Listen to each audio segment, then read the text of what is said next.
unusual video that I'm doing. It's not my podcast, but I guess it's what I would call a showcase video. And of course, the person that I'm going to be talking to is part of my newly launched SA University Mediation Enthusiasts LinkedIn group. Yes, I know that's a mouthful, but we mean well. My I wouldn't say guest. She's becoming a colleague quickly. Guest sounds too formal.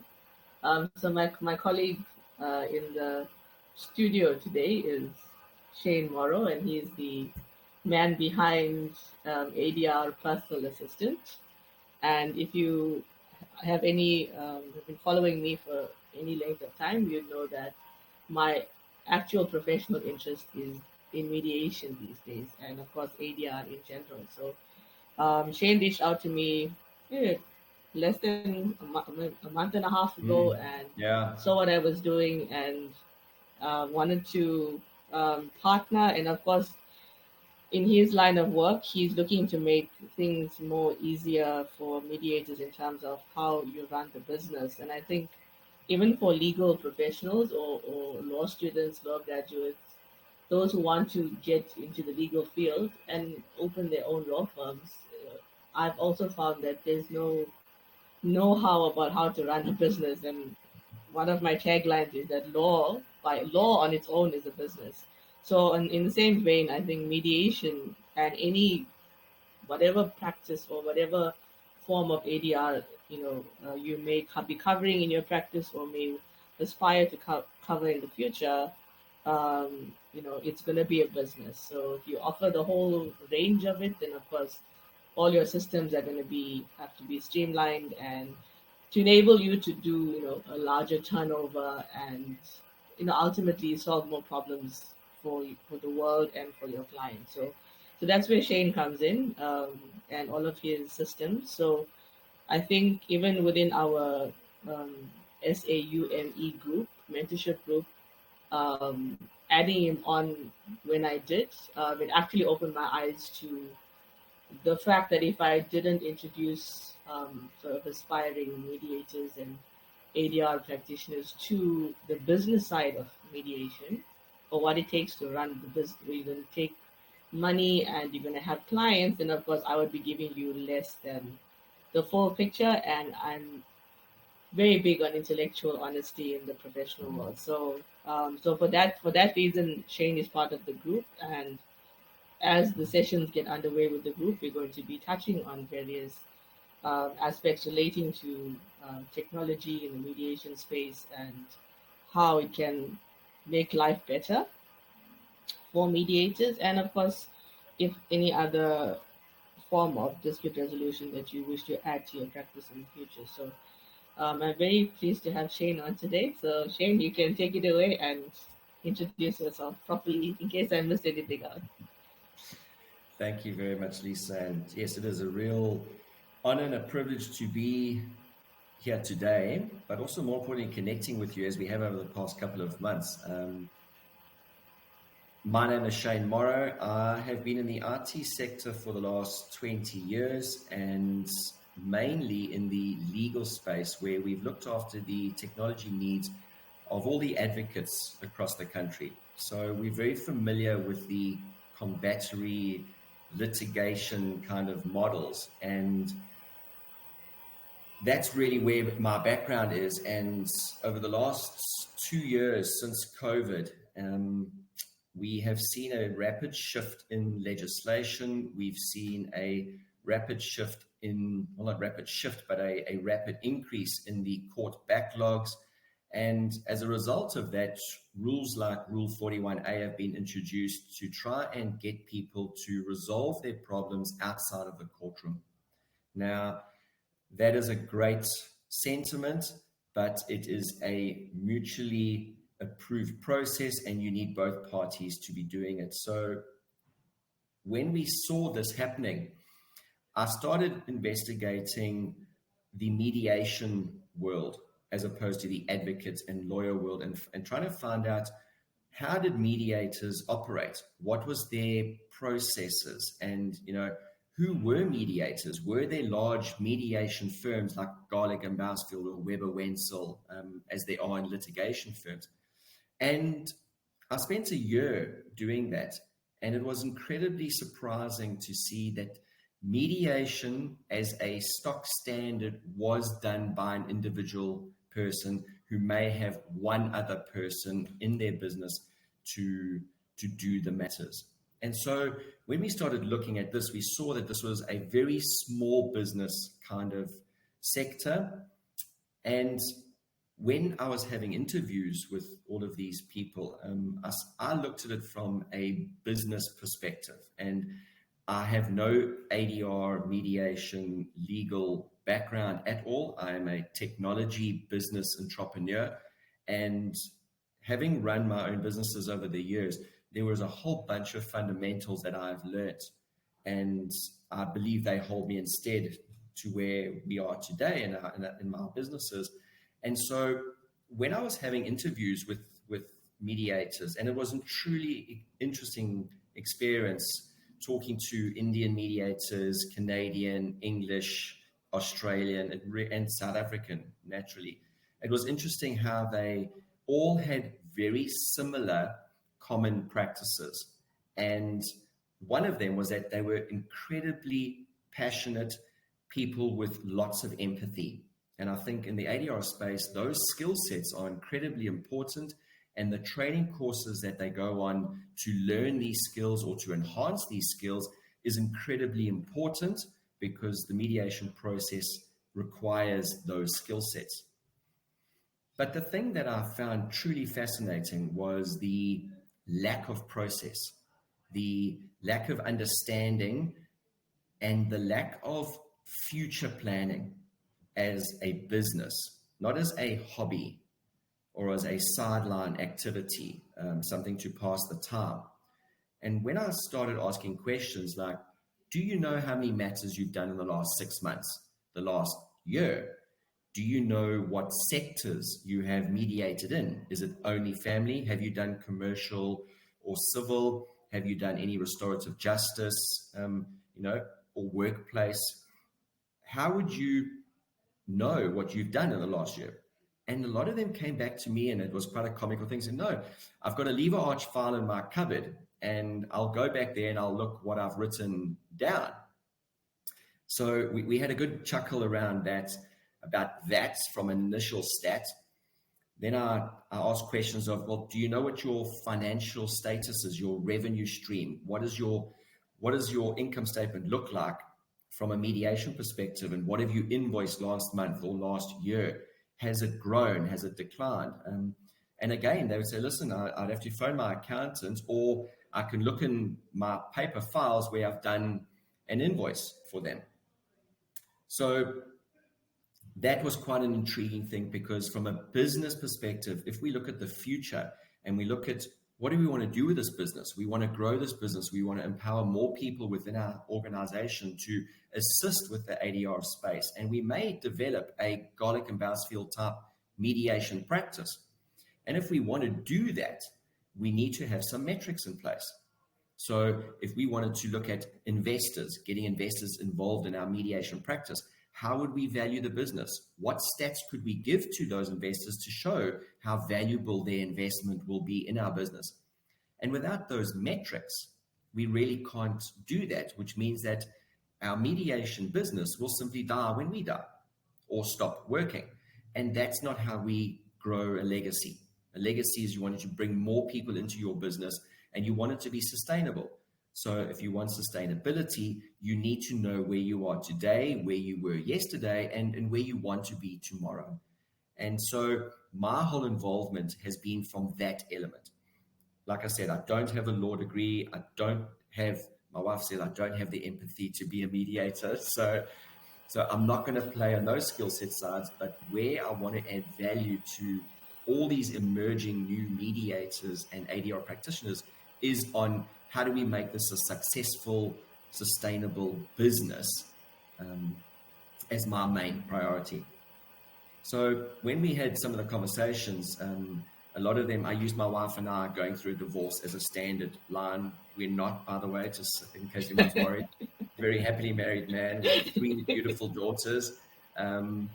But you asked the question, if my wife and I approached you and we were wanting to go through a divorce, but we wanted it to be as civil as possible, take me through your process. And every one of them said, we would ask for your email address and we would send you a bunch of PDF forms. Alternatively, I would request a meeting and I would give you a whole bunch of forms that you needed to fill in. So step one, that is very paper-based, very manual, all right? And so my wife and I would receive all these documents. We would then manually fill them in or print them out first at our own cost. We would manually fill them in and we would then scan them and email them back to the mediator. And that process would continue throughout the whole of the mediation process. Their documents for rates agreements or agreement to mediate or the settlement agreement, all of those documents would be manually created, emailed to the parties, had to print it out, scan it back to the mediator, and they would then have all of these documents sitting in their email. So then I said, okay, well, now that you've got these documents from us, what do you do with them? Well, I print them and I put them in the matter file. I've got a file and they would show me behind them. They've got all these big cabinets with files. And in the lever arch file would be all the paperwork. So I said, okay, that's incredibly manual, very paper intensive, but potentially also very risky. If you had a flood or if you had a fire or if you had a break-in, those documents are gone.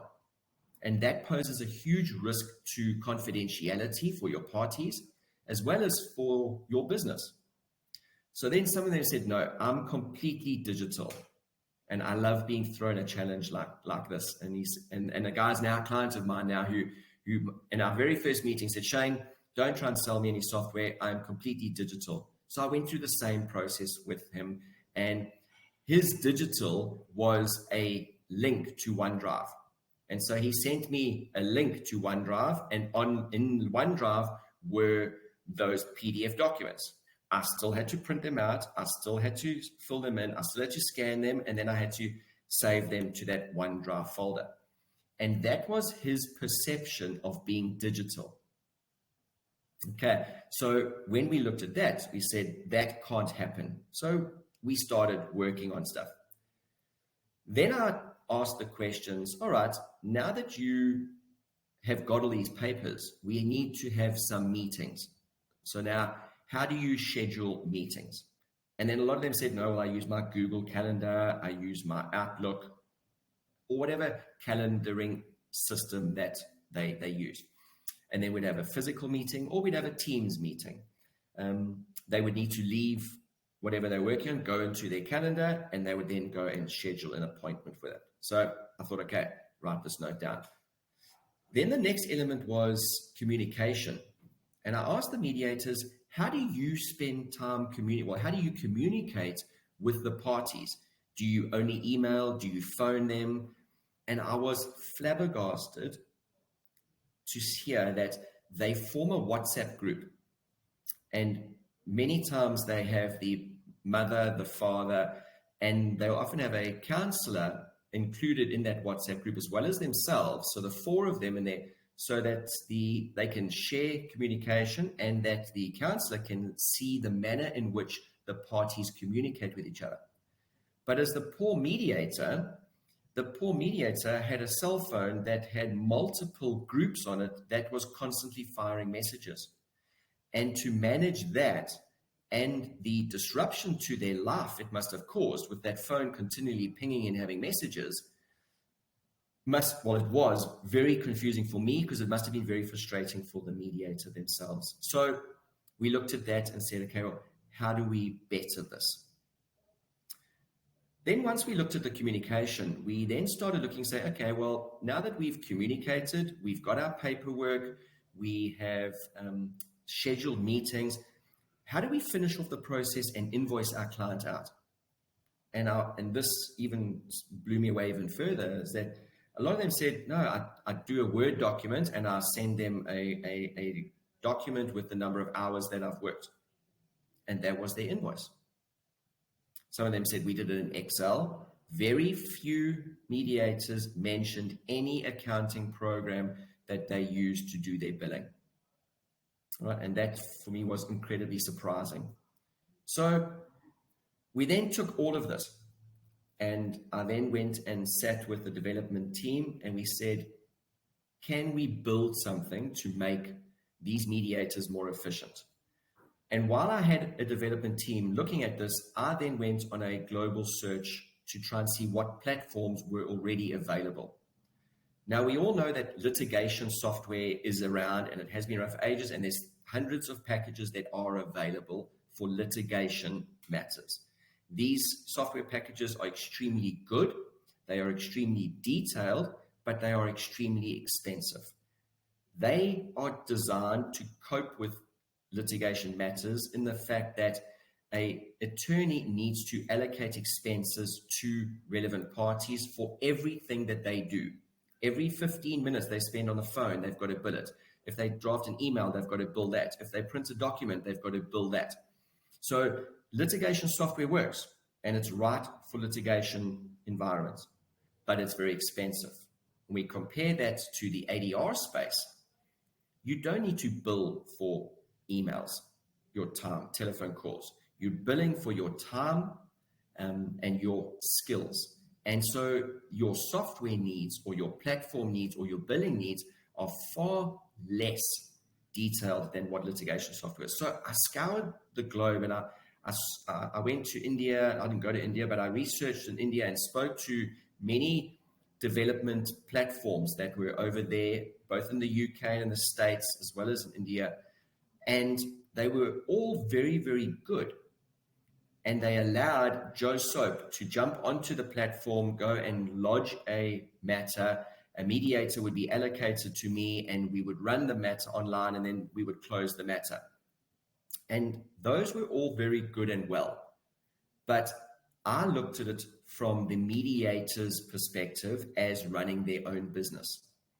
There was very little, if any, software available globally that focused the software on the mediator's business. So those mediators in India, they use 5 different online platforms to do their day-to-day mediations. So if I ask them the same questions, how much have you invoiced in the last year? How many matters have you done in the last year? They would need to go to 5 different platforms and collect all their data from there. So there was no consolidation of any of their matters into a business metric that could be used to show value to investors. They were very busy across all 5 platforms, but there was nothing centrally for them to work on. And so looking at that, I said, no, we've got something here. And my team and I started working really hard at the end of 2022. And we then started to develop the ADR Personal Assistant online platform. You'll see it on my website. It's adrpa.co.za. And this platform took every one of those conversations that I've had, every one of those unconsolidated functions that they operate through, every system that they use, and we've put that together in one centralized cloud-based platform. The reason we did cloud-based is that you can be anywhere in the world and you have instant access to every one of your matters, every single one of your parties' documents, and you can continue running your business as if you were sitting in your office. We have included a chat function in the platform so that people can communicate safely, securely in one centralized place that the mediator can go and view. Every single one of your PDF documents that you have within the business can or is generated in electronic format that the parties have the ability to complete via their cell phone. You sign the documents via your cell phone. You submit them directly into the mediator's folder online. So again, eliminating many of the paper-based manual processes. The system was designed to anticipate the next steps in the process and Automated emails and new documents and links get sent from the program the moment a matter starts, and it follows a standard workflow process that we can adapt to your specific business. But you don't need to have a diary of reminders in anywhere.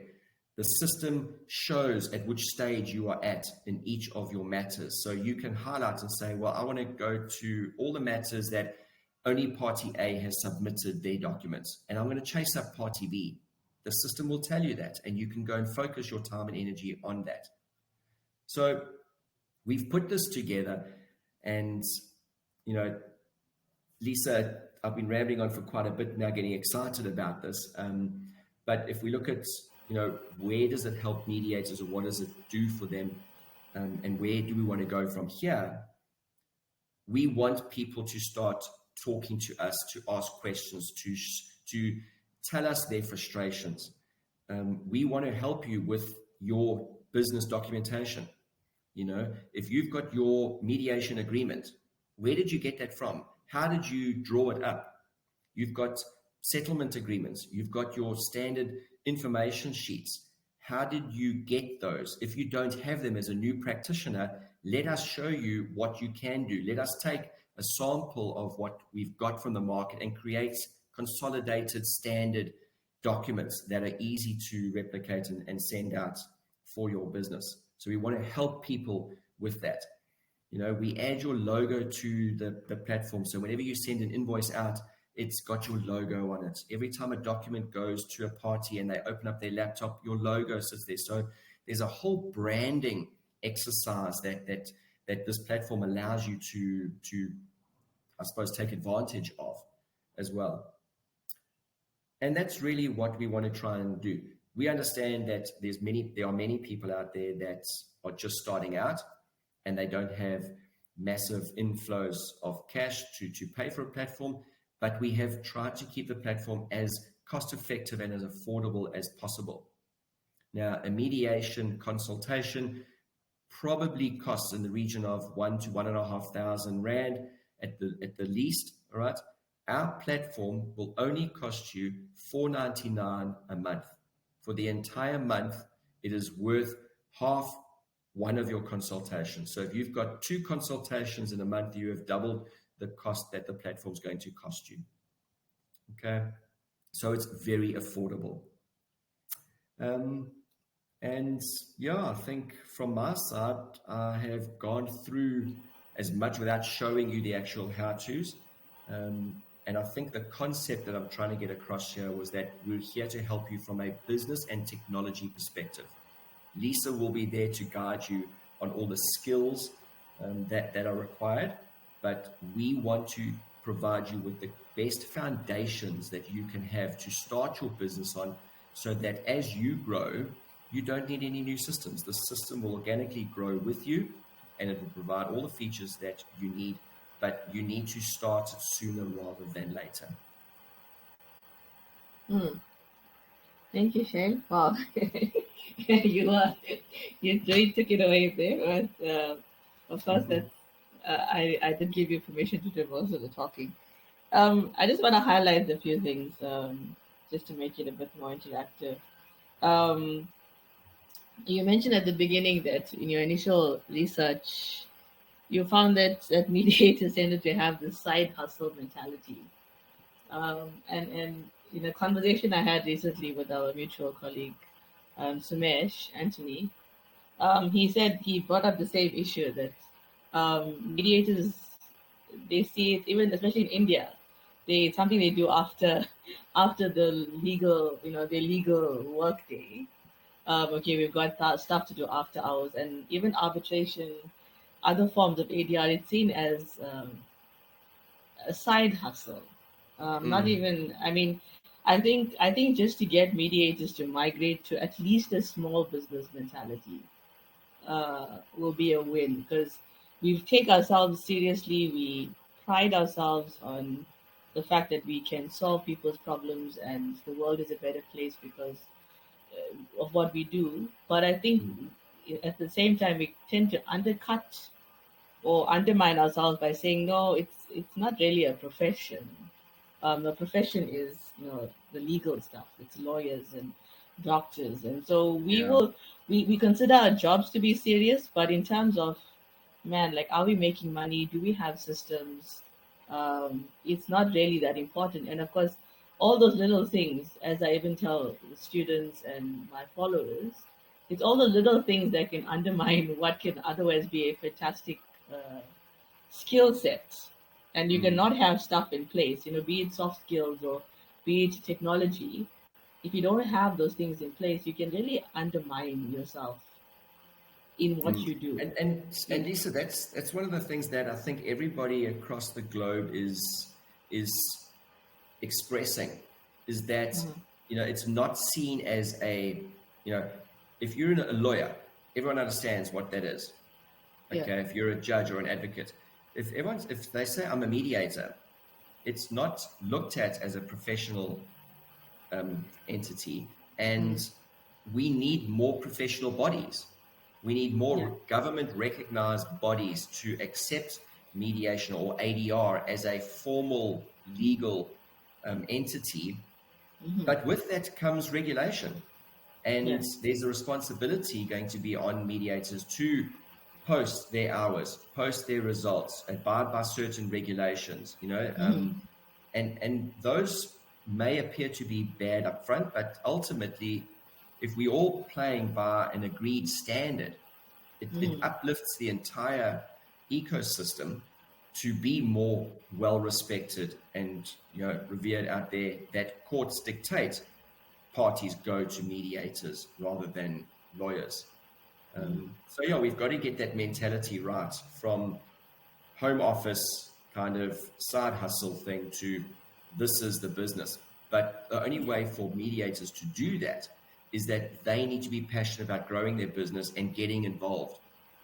And I think that's what we need to see. We need to see more mediators getting signed up to the big regulatory bodies, Yeah. asking them for more referrals and being pushy and passionate about their business. Mm. Mm. In fact, I recently was alerted. I didn't know that the legal ombudsman exists. And I think it dawned on me that the more that people take advantage of those kinds of bodies, which are it's essentially mediating between you and taking the matter to court. It's trying to solve it at a um, at a lower level. But I think in that context as well, mediators can jump in and work in an ombudsman capacity or work for those kinds of bodies where you circumvent or you try to come in the middle between people taking a matter to court or escalating, um, Yeah, sure. and coming to a body like an ombudsman. And of course, that's just off the top of my head, but of course, there are other kinds of bodies. So, yeah, I agree. There has to be, if mediators are going to take themselves as serious business owners, then they need to start doing their bit. And of course, government and all of the necessary departments need to provide that framework for mediators to actually function and feel like they have a legitimate career like a lawyer. So I agree with Mm. that. Um, and I also want to touch on the different processes um, that you brought up: communication, scheduling, paperwork, financial. I mean, even in a legal context.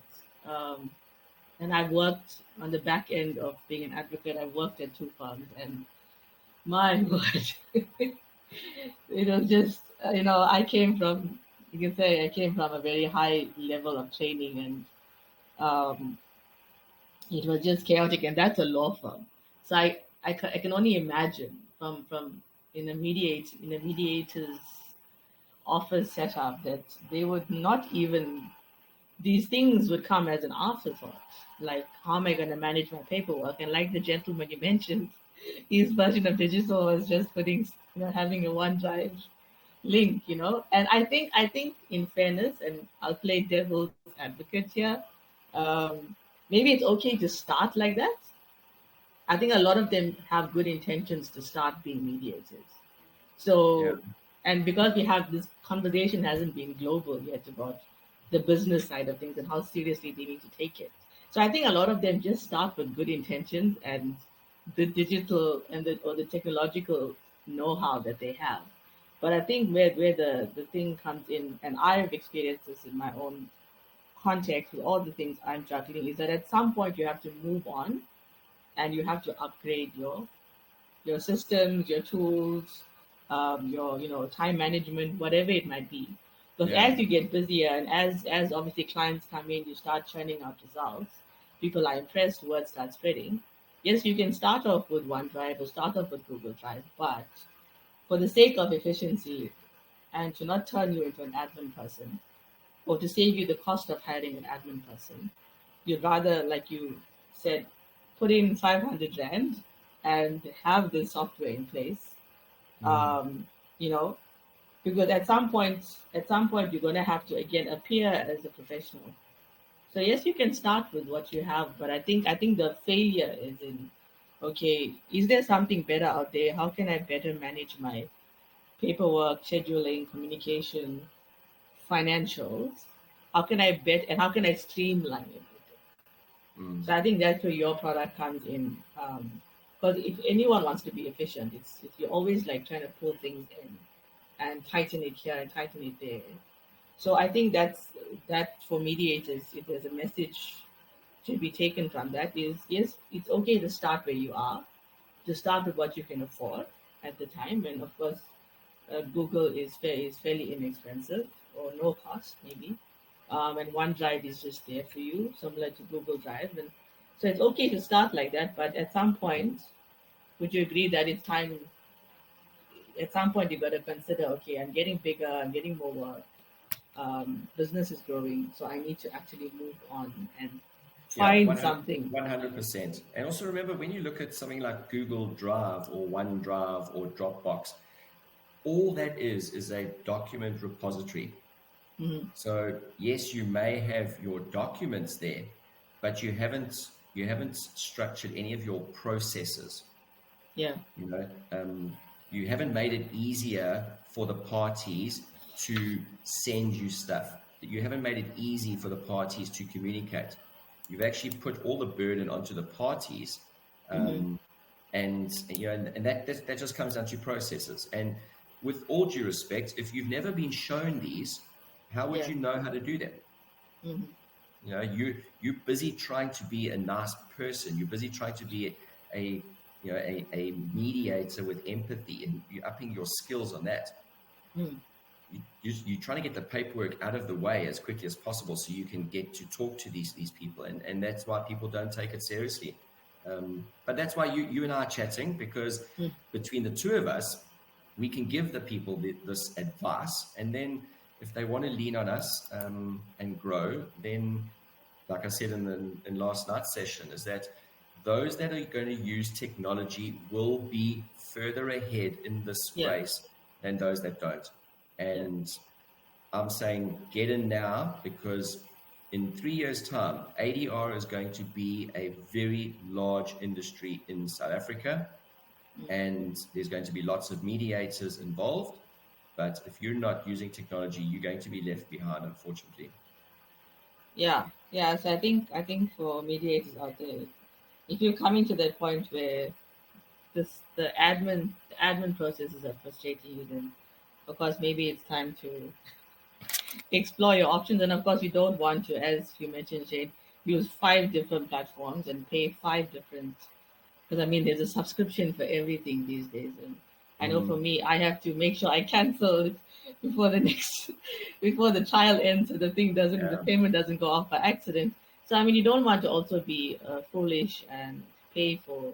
You may already be digital. You may already have your processes, but you might be on two or mm, more different platforms for different things, and why do yeah. that? And you can just plug it in one place.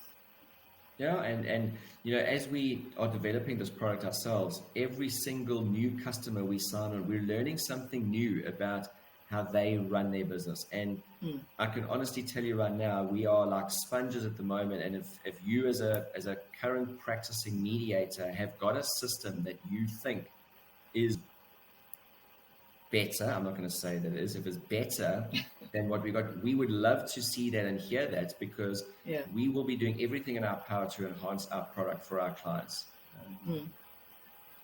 Mm, mm. And I mean, I love the fact that, of course, a lot of market research has gone into this. And, you know, myself, I can nerd out on developing, for me, it's educational resources. So, you know, for me, I'm looking also to make it accessible, right? And of course, because you may have similar things out there, like you said, there's litigation software and there's other ADR software out there, administration software. But you're looking at the accessibility, you're looking at efficiency, and of course, you're like, okay, how can I bring that all together in my product? And for me, that's a constant challenge in the stuff that I do. Is like, okay, you can charge a lot more, you know. Or people will say like you can charge a lot more. There's a certain market rate, or there's a certain going rate for people in of your position. But of course, my thing is that if I do that, then my stuff won't help anybody. You know, so I think it's really incumbent on mediators, and might I add, they collect fees a lot faster than lawyers. So, in terms of having cash flow to like invest in a system like yours, I mean, it would be Yeah, they would have a lot more disposable cash because it's a once-off fee and it's collected upfront most of the yeah, time. sure, And yeah. so it's, and of course it will, I'm sure, like it will pay for, the thing will pay for itself many times over. No, So without a doubt, I'm very confident in that, and that's why yeah. when we looked at the markets from a price point perspective, Mm, I definitely believe we've based it on dollar base, just mm, looking at other products across the world, and I know we're probably 30% cheaper than any of them that I've found out there. And then the one thing that I actually forgot to mention, sorry, and it is so crucial when we look at all of these new mediators coming out there, is the logbook facility. mm, You know, it's a requirement when you join one of these organizations in South Africa, that from a CPD perspective and from a yeah. mediation perspective, you are required to keep a logbook if you want to maintain your status within that entity. Mm, And we've got a separate module that we've developed that you can take on its own. So mm, you don't have to buy the full package on there, but you can subscribe to the logbooks, which gives you two logbooks, which is the mediation hours logbook, so you can record all of your mediation time, and as well mm, as the CPD logbook. You've got the facility to upload your certificates, it allocates hours or points. You can then, the one great feature about it is that it produces a PDF document for you mm, that you can email somebody, and within that PDF document, it has web links to all of your certificates that you've received. So you can show somebody on one document everything that you've done for the past year. mm, And when you look at it, it's $5 a month for that. I mean, mm. it's nothing. I think it Nothing. works out to be just under 100 Rand a month. But you now have a consolidated CPD and mediation logbook. Mm, mm. And that's a nice value add. I mean, because legal field and mediation. Um, for me, I look at it from a risk perspective. That you have to do CPD. It's not that you want more knowledge, or you got to keep your skills sharp if you want to do Yeah, mitigate your risk. So I think when it comes to mediation, that's, I mean, it's the same thing applies. Like you've got to be CPD constantly, because I mean, also as mediators, sometimes we can, because we say it's like a natural inborn thing for most of us.